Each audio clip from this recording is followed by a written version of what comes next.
It must be Thursday. We've moved to Thursday. It's Thrive. I'm Jason. I'm Rob Pats, and this is Thrive. We have moved to Thursday because we felt it just felt better. Thursday and Thrive felt better than Wednesday and Thrive. Well, because we're getting closer to the weekend, and we always want to thrive on the weekends, right? As we push through this week, Exactly. really, it just sounded better. It did. It was more for an aesthetic. Hey, thank you so much for last week, and what a great show we had. We appreciate each and every one of you that watch, whether you're watching on social media, watching live on Abundant TV, or wherever you happen to find us, even on X and other places like that. We are all over, and it is a lot of fun. I want to start with two things. We're gonna go two ways sports wise this morning. Of course, today actually official opening day for baseball. I don't, this one thing that you and I have never really talked about. Are you a baseball? We really haven't, Rob. But before we get into the sports here, man, I gotta say you look dapper with that sweater today. I still got my T-shirt on for he is king.life, but you're looking pretty snappy, pretty snazzy. Well, this is the here in the state of Ohio, we are still in denial that spring is here. So obviously the weather has told us no, it's not. It's like 40 degrees today. So we. I don't want to tell you, it's going to be 75 here. Yeah, well, no, it's gonna get nice this weekend here in Ohio. Okay. Yeah, no, Rob, he is king.life before we get into sports here, buddy. You know this. Great apparel, great shirts. He is king.life. Use the code ATV10 to get 10% off as you are part of our family with our viewership. The great sponsors, great partner with us, and awesome clothes. Rob, I still got to get you a couple of those shirts from those guys. I do, and I would love to have like a long sleeve one. I'm one of those guys, and I never realized this. I was that guy in high school that wore like a hoodie and shorts. I did that. High school, college, that was my normal attire. Yes. So I'm also, though, a long sleeve. The other part that I realized living here again in the home of it could be 80 or it could be 20. I love long sleeve t-shirts because you can wear those with a pair of shorts and you kind of feel at least not like you're going to freeze to death or anything. So anyway, but yes, you're right. We should. Great t-shirts, great quality stuff. We don't thank the great folks there. And they do a great job. The QR code there up at the top of the screen over on Rob's side, way over there. It'll stay up on the whole show. All right, Rob, we got some baseball. We really haven't ever talked about baseball. Baseball, I was a big fan of baseball growing up, but then things kind of soured on me here in Colorado as the Rockies just have never really done much. It's a great place to go watch a game, Coors Field, but Coors Field, and the team is they've struggled for quite a while. I was trying to think back when they haven't struggled. It's kind of made the World Series once. Yes, which the Seattle Mariners, my team, has never made the World Series. Wow, I did not know that. They've had some great players. We've had great people and terrible management. That's pretty much it. There's two things that I really when I think of Seattle Mariners, there's two things. You got King Griffey Jr., great player, greatest baseball swing ever. And then Randy Johnson, when he blew up the Seagull. When he hit the bird. Yes. Of course, you got A-Rod. Alex Rodriguez. Yeah, A-Rod started there too. Yes, you're A-Rod, right. Those are the two that came to my mind. So. Yeah, we've got those guys. And yes, Randy Johnson. I mean, he was amazing. I met Ken Griffey, is a little older than I am, and I met him at single A ball when he was in single A ball. He came down to rookie. They signed him to the contract. He came and signed, and so I have a signed picture and a jersey and stuff from him. You just knew, you could tell. Oh, yeah. Of course, he grew up in a baseball family, and so you just knew. And then I was very blessed a little later in life to be able to go to a lot of games, and to be able to do it in a certain manner, which meant I got my actual parking spot for most games was right next to Lou Piniella. Hey, we don't need to get into that, Rob. That's just not nice. Lou Piniella, if they lost, which thankfully they didn't lose a lot during that time, when he lost, you didn't even look. You made no eye contact. No eye contact. You just walked to your car like this and got into the parking deck and got out of there because his spot was near. Now the players were down a floor from us, but all the the staff and stuff was on that floor. But Yes. anyway, so you got baseball now, and see if you notice, I've stalled this out because I know really you've been pushing wanna- it off just because I understand. We talked about March Madness in our brackets Yep, last week.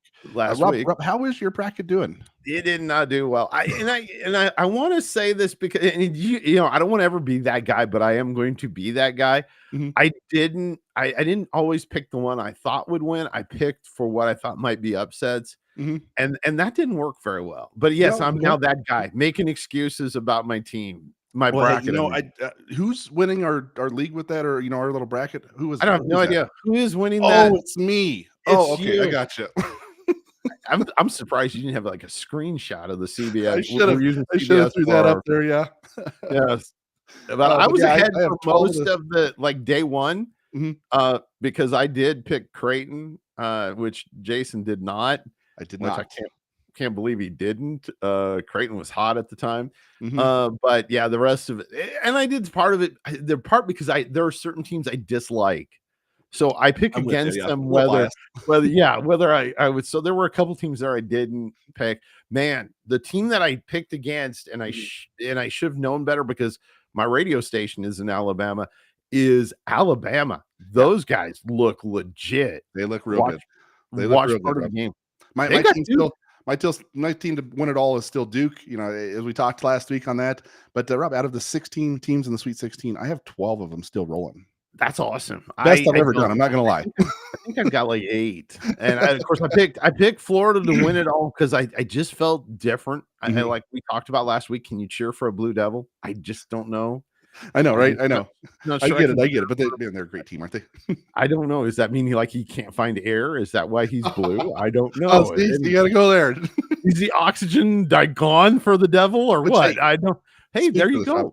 We still need a sponsor for razors. I'm just saying. Yes, we right do. here. Hey, Harry's I'm down. razors. I this is my new look for Thursdays. I've decided to stop shaving on Tuesday and just and I think it's partially lazy. I think that's part of it. I'm not totally sure. Mhm. Hey, I'm excited about our first guest today. Oh, man. Rob, this Today we're gonna talk to a worship pastor. We're gonna do like a church service here. We got a worship pastor and then we got a bishop. yes, It's gonna be amazing, Rob. it is. Maybe we can get saved by the end of it. You never know. Yes. My wife found this first guy. I got to be honest with you. I don't know a huge amount about him, but Mhm. my wife found him, and she is. You always listen to your wife. That's my Oh, yeah. big thing. Is you listen to your wife, and she saw this guy and went, "You got to have him on the show." So I reached out. I think she actually tagged me in a post that he had done. So we want to welcome this fine gentleman there he is, to the show, and he's a singer. And I believe you're a songwriter too, aren't you? Yes, sir. Okay, I'm gonna let Jason do the introduction because he does that so much better than I do. Well, hey, Kevin, great to have you on the show. Kevin Christopher here. He's a faith-driven singer-songwriter whose music blends soul, storytelling, and worship with influence from songs are helping people draw closer to the Creator. He's a husband and father of 6 and a man on a mission to glorify God through music. Welcome to the show, Kevin. Oh, thank you. What an introduction. Wow, I got to live up to something here. Thank you, guys. Exactly, brother. Like we talked about, doing some worship at the beginning, and we get onto the bishop. But man, I have been stuck on your song that you sent over to us, "The Well." This song is incredible. Tell us about yourself before we get into the song. Like, how did you get into music? It's just been a lifelong thing. Like, because I love music. I have been singing. I guess from the womb, but I say age 8. I've been in competitive jazz groups. Wow. All through high school and college. Then I turned into a community and professional theater actor. So I did lots and lots of musicals. I played Shrek. I was green like 6 months after the show was completed. Just dyed skin. About that. And then I got into the wonderful world of just being a worship leader.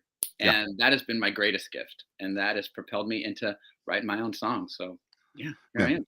That is incredible. Like I said, the song that you sent over, "The Well," now you just kind of released this thing. Yeah. Man, this is amazing. And just the storytelling aspect of it, the words that you brought into there. How did this come about? Wow. I'm going to start about a year ago. When you get to a certain age, you feel that maybe the dreams that you once had were maybe unattainable, or they're just kind of something that has passed you by. Mhm. But about a year ago, I just started betting on myself. I started running towards getting a little bit older than running away from it. And Love it. so one of those things was really trying to go for a career in worship. And I had a lot of fun things that happened throughout the year. I lost 70 pounds, which Wow. was pretty amazing. Yeah. Me and my wife rededicated to reading the Bible every day. Mhm. We read the whole Bible last year, and we're on, I think, day 95 or something. And now we've Yep. included 2 of our kids doing it this year. That is amazing.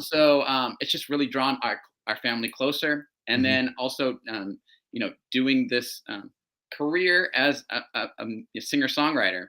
Mhm. And this song came from actually just sitting down at a sermon, and our lead pastor just innocently said something about the woman at the well and moved on to another point. And I just started writing, and I started writing.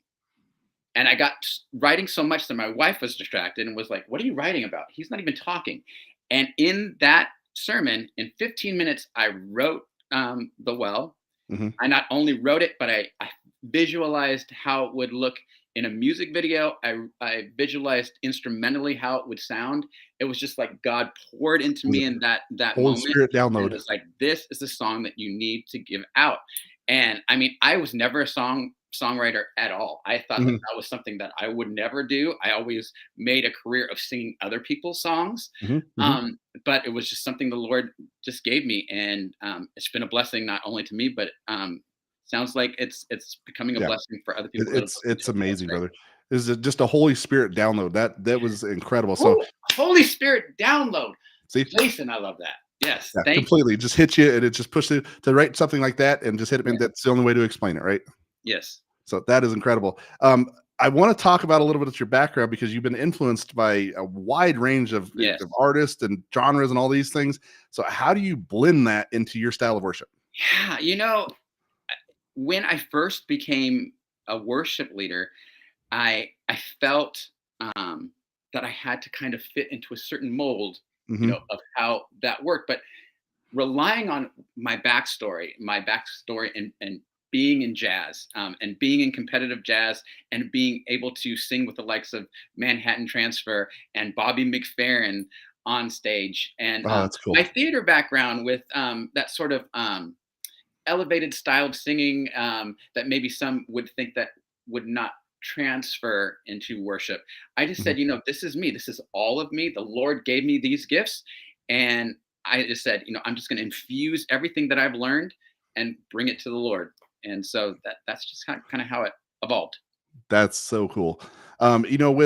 With today's digital age of music, and it's really cool that we're seeing faith-based music. It's gaining a lot of traction online. Yes. We're seeing Amen. things in mainstream genres and country music and different things. How do you stay true to your message? When you're navigating in this, because of course the enemy can take these things and change them as we want. But how do you Yeah. stay true to your message? It's funny that you ask, because about 7 or 8 months ago, when I started really in the early stages of starting this journey about kind of betting on myself and Mhm. seeing where I could be as an artist, there were a lot of people in my ear saying, Kevin, um, you know, while I know that you love the Lord and you are a worship leader, there are maybe not that big of an audience for you there. But if you use what you have in your background and your bag of tricks, and maybe do some jazz, R&B, some pop, and initially I was like, okay, well, maybe, I am faith based, but maybe I can just go that route. And the Lord was just saying, no, this is not where you need to be. But Mhm. the absolute day that I said, you know what, I'm going to be a faith based singer, no matter what, I want to put the message out of the Lord. And that day, doors started opening up. I started writing music that I thought I never could, and it was all faith based, but it was just staying true to who you were and staying in your lane, no matter what fame or riches could come from Yeah. another lane. Mhm.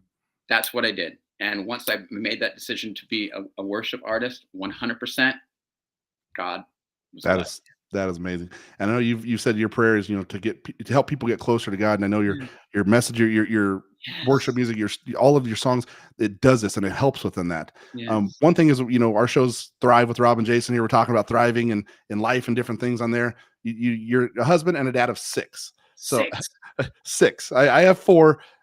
Tell me about your family. Well, we run the gamut. We have our oldest boy is 25, and our youngest are 9-year-old twins. Oh, geez. So Okay. yes, Yeah. so me and You're like me. Yeah. I upgraded in life. My beautiful, beautiful bride that we are high school sweethearts, Amazing. and we got married pretty young, and we had our first 2, and we thought life was great. But about 2009, my wife got cancer, and we went through that battle of cancer. Thank the Lord that she's 100% cured. But we Praise thought the Lord. life was too short. In that moment, we actually got saved, Mhm. and we became believers through that the aftermath of that trial.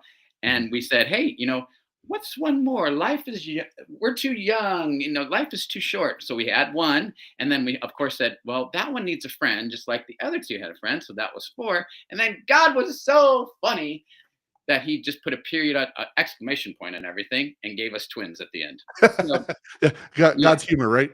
yeah. So I mean, by the time that my youngest children are of age, me and my wife will probably be in diapers. But other than I'm with you. I have a 20-year-old and I have a 5-year-old. So yes. okay, so you feel my pain, Jason. I do. Yes. Well, our audience, I put up the QR code here where you guys can find Kevin. It's his website. You can check out his music, check everything out on here. Yeah, right there. Rob's actually, he's moving away I from love it. That's amazing. And you can connect with my song, where you can stream the song, stream the music video, which is amazing. You can see my website. We also have another website called mywellstory.org, where the conversation doesn't stop. Oh, that's amazing. I didn't see that one. Where people can pray, have a sense of fellowship with one another, and there's biblical vetted places that they can get help and counseling. So amazing. It's great. Well, thank you so much for being on the show, Kevin. Thank you guys. Rob, Kevin is amazing here. As you heard the story here, you got to hear this song, The Well. I have. I've heard it multiple times. And it's amazing. The story, the way he wrote it, Holy Spirit download. Totally, and it'll be on the network this weekend. You'll be able to see it throughout the weekend, and we're super excited for Kevin. This next gentleman, I love this. I love his story. I'm super excited to have this gentleman with us. I didn't know a lot about his ministry until his team reached out to us, and we are super excited to have him here with us. And he just looks super cool. He looks like the guy that would be like the survivalist guy that you could like. You could that if the world ended, I want him on my side. Find the bishop, and he would take care of me. Yes. Well, hey, Rob, our next guest is Bishop Daniel, president of GFA World and Bishop of the Believers Eastern Church. He leads one of the most impactful global mission improvements today, supporting national missionaries and overseeing powerful compassion projects like the new hospital GFA is building in Rwanda. Please welcome Bishop Daniel. Bishop Daniel, thank you for being on the show. Well, it's good to be here. Thank you so much. I don't know if I can save you from the end of the world, but I can cook a good cup of chai. I can help with that. That's what I can do. Hey, you can save us from the end of the world. You can preach us the gospel like we talked about. We got a worship. Yes. We got you on here, right? So yes. So I've got a question to ask Bishop. What got you involved in helping missionaries? Where was that moment for you that you went, this is something I want to do? Well, I mean, my story is my father and mother were the founders of the ministry. Over 40 years ago. It started with a small prayer meeting in their living room. They would invite their friends over and say, would you just pray with us for God's direction? They put the maps of different countries out and just begin praying. Both my parents had been involved in missions for many years. My dad from the age of 16. He just recently departed to be with the Lord about a year ago. And so that's now I've stepped into the presidency. But so I grew up in the ministry. I grew up on the mission field. I've kind of grown up in 2 different cultures at the same time. It's given me a very interesting perspective. I understand the East. I understand the West. But from a very young age, I knew that God was calling me also to serve in ministry along with GFA World. And of course, God is very faithful to slowly lead us and not to kind of throw everything at us at the same time. If he does that, usually it scares us away. And so he kind of tricks us into things, but it is a joy and a privilege for me to be able to have grown up on the mission field, but also to be here to see GFA really be the bridge between the church and the West, seeing the Great Commission fulfilled all around the world. That's incredible. That's incredible. Here's the QR code for the GFA, which you guys can check this out. Check out Bishop Daniel. This hospital project is incredible. I'd love for you to talk about that. Tell us about that whole, what you guys are doing in Rwanda, the impact that you want to have in the local community, all those things, because this is incredible.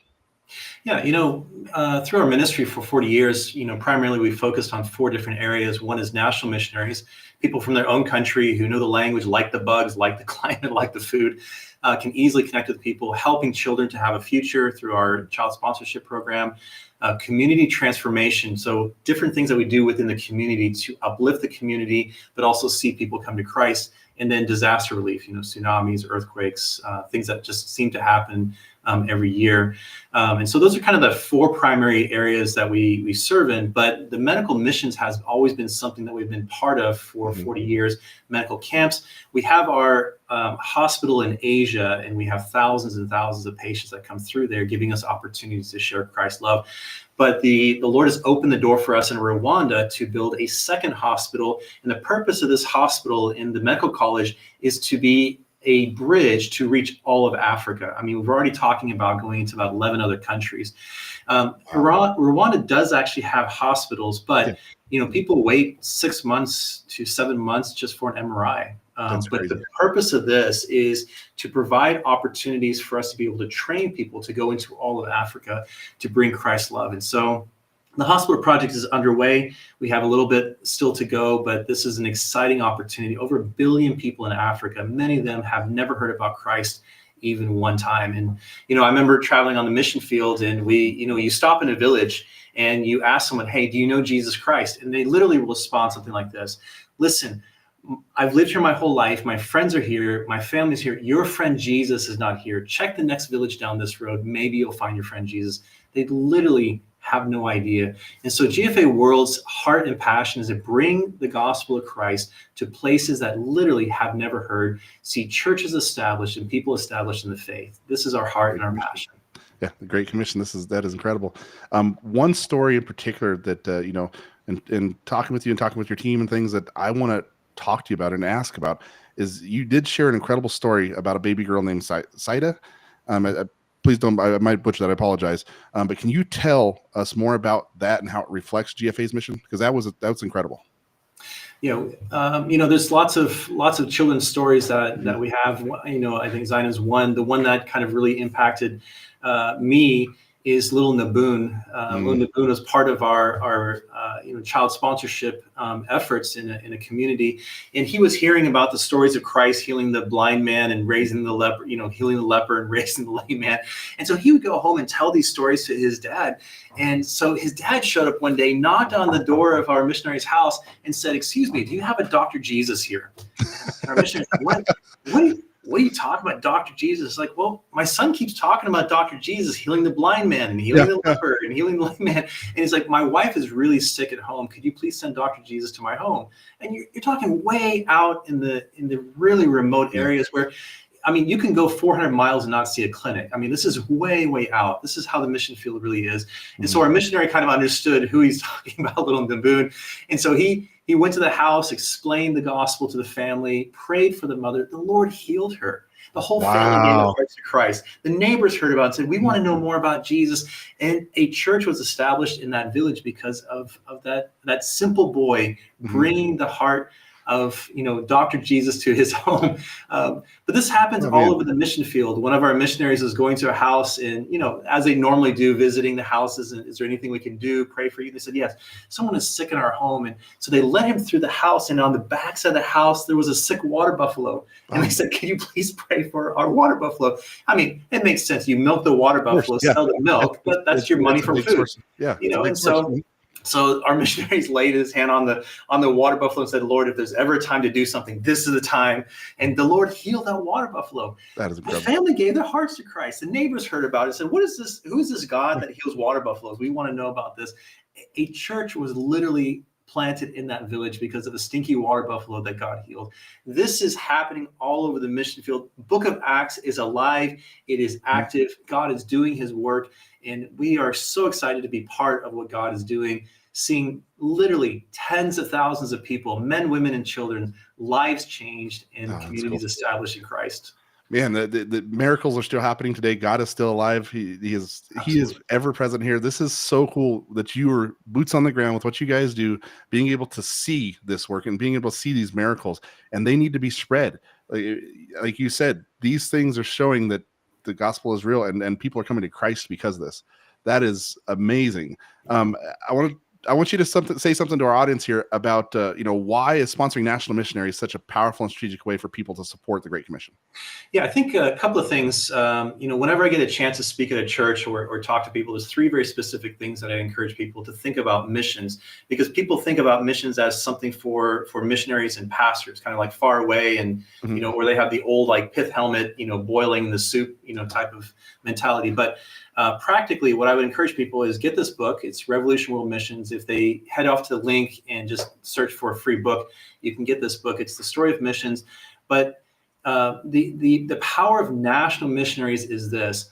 About 80% of the countries in parts like the 1040 window. So when you look at a map and you have the latitude 10 and 40, it kind of is a rectangular block that shows the most unreached areas in the entire world. But about 80% of those nations are closed for outsiders to come in as missionaries. You can go as a doctor, a teacher, a business person, and do ministry on the side, but you can't go in as a missionary.